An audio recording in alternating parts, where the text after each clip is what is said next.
வணக்கம். ஜாம் பொன்வாசு, ஸ்ரீ புற்றுமகிழ்ச்சி முத்திரை ஆராய்ச்சி மற்றும் நோய் நீக்கல் பயிற்சி மைய அறக்கட்டளை வேலூர்.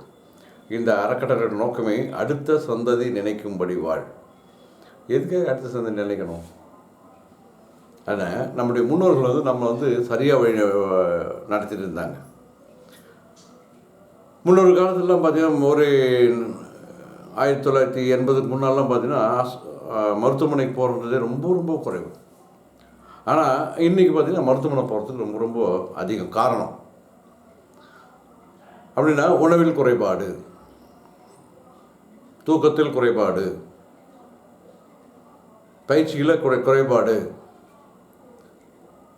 இப்போ அந்த காலத்துலாம் பார்த்திங்கன்னா ஒரு ஸ்கூலுக்கு போகணும், 3 கிலோமீட்டர் 4 கிலோமீட்டர் நடந்தே போகணும், நடந்தே வரணும். இன்றைக்கி அப்படி இல்லை.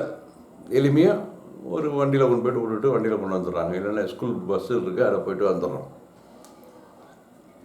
அதே சமயம் விளையாட்டுன்னு ஒன்று இருந்துச்சு. இப்போ நாம் யாரையும் விளையாடையே விடுறதில்ல. அதையும் தாண்டி முக்கியமாக உணவில் குறைபாடுன்னு முதலே சொல்லியிருக்கேன். மிகினும் குறையினும் நோய் செய்யுமா. இன்றைக்கி ஜங்க் ஃபுட், துரித உணவு. அந்த துரித உணவில் எது என்னென்ன சேர்க்கணும், அந்த சுவை மட்டும் போதாது. அந்த நாக்குக்கு அந்த அந்த நேரத்துக்கு சாப்பிட்ற சுவை மட்டும் போதாது.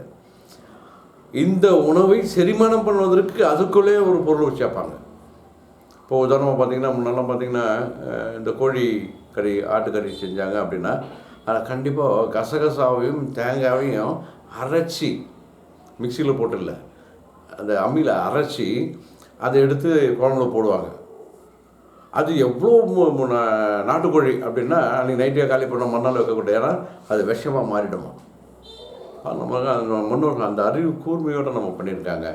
அதுவும் எளிமையாக ஜீரணமாகறதுக்கு வெறும் கசகசம் போட மாட்டாங்க, கூட தேங்காயும் சேர்த்து போடுவாங்க. அப்போ கசகசா பாலுக்கும் தேங்காய் பாலுக்கும் உடலை எளிமையாக சரி பண்ணுறதுக்கு,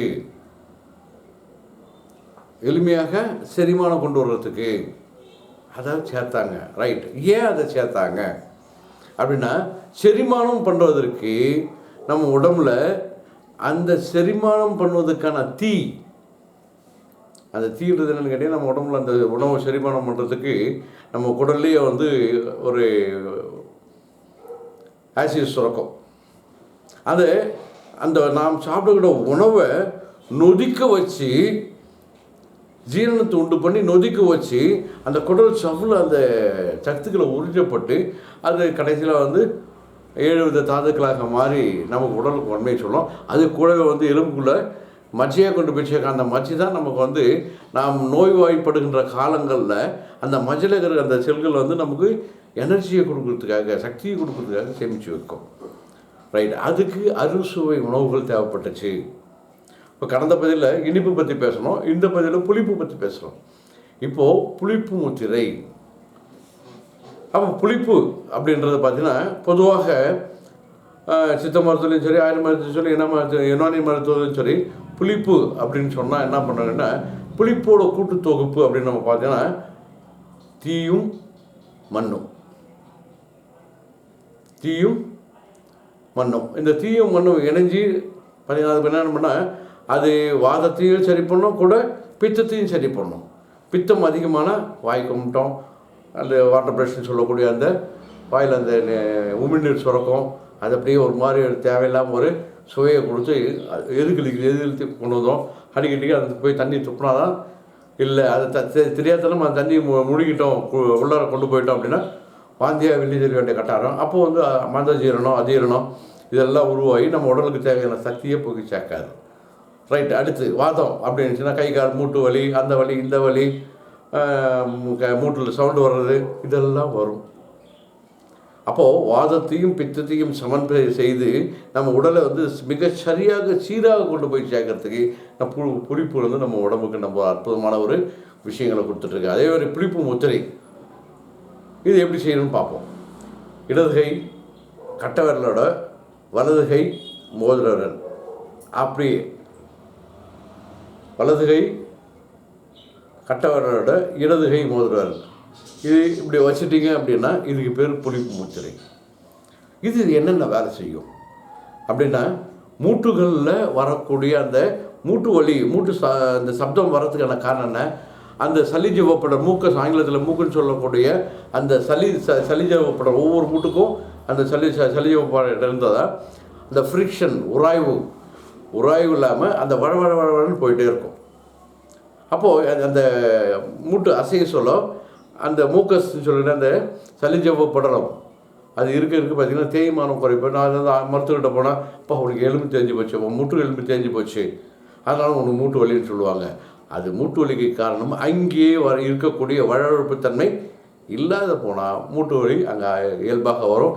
மூட்டு உரைசு சவுண்டு அங்கே வரும், அதனால் நடக்க முடியாது, மூட்டு வீக்கம் வரும், இந்த மாதிரி தொல்லைகள்லாம் வரும். இந்த புளிப்பு முத்திரையை செய்கிறதுனால மூட்டுக்கு தேவையான அந்த வழவழப்பு இந்த சளிஜீவ படலம் இயற்கையாக உருவாகும். தோலில் வறட்சி போயிடும். முக்கியமான ஒரு விஷயம், அமைதியான மனசு உண்டாகும், சலனமில்லாத ஒரு எண்ணம் உருவாகும். எதுக்கு சந்தேகம், இதுக்கு சந்தேகம், அதுக்கு சந்தேகம், அதே சந்தேகம், பித்தம் அதிகமான மனம் தெளிவில்லாமல் இருக்கும். அந்த பித்தத்தை குறைக்கிறதுக்கு இந்த புளிப்பு முத்திரை. இப்போ பித்தத்தை சமயம் செய்ய சொல்ல பித்தம் அதிகமான தேவையில்லாத அதை சொன்ன மனச்சோறு, மனக்கலக்கம், மன கிளேசம் போன்ற வியாதிகள் வரும். அதையும் தாண்டி முக்கியமாக சந்தேகம்னு ஒன்று வரும். வாழ்க்கையில் வரக்கூடாது சந்தேகம், வந்துருச்சுன்னா அது நம்ம விட்டு போகவே போகாது.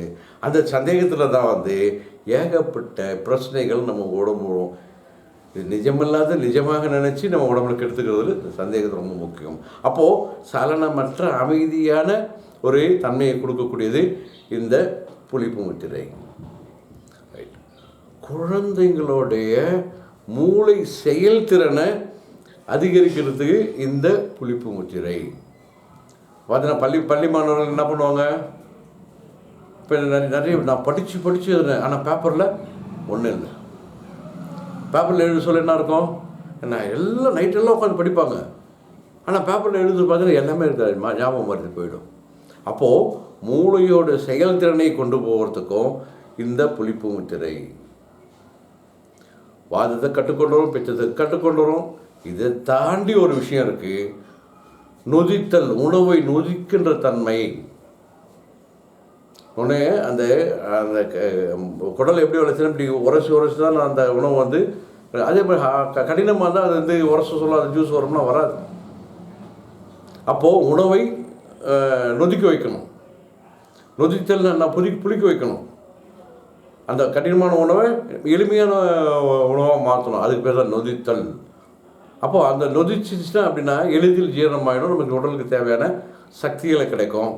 இதனால் ஒரு பயன் என்ன கேட்டிங்கன்னா, கொஞ்சம் சாப்பிட்டாலும் எனக்கு அப்படியே அதிகமாக சாப்பிட்ட மாதிரி இருக்குது, 2 வாய் எடுத்து வைப்பேன், வயிறு நிறைஞ்சிடும், ஆனால் எந்த வேலையும் செய்ய முடியாது.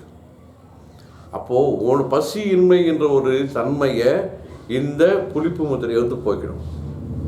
பசி போயிடுச்சு, தேவையான உணவு ஜீரணமாயிடுச்சு, எளிதில் ஜீரணமாயிடுச்சுன்னா அங்கேயே மலைக்கட்டுக்கான வேலை இல்லை.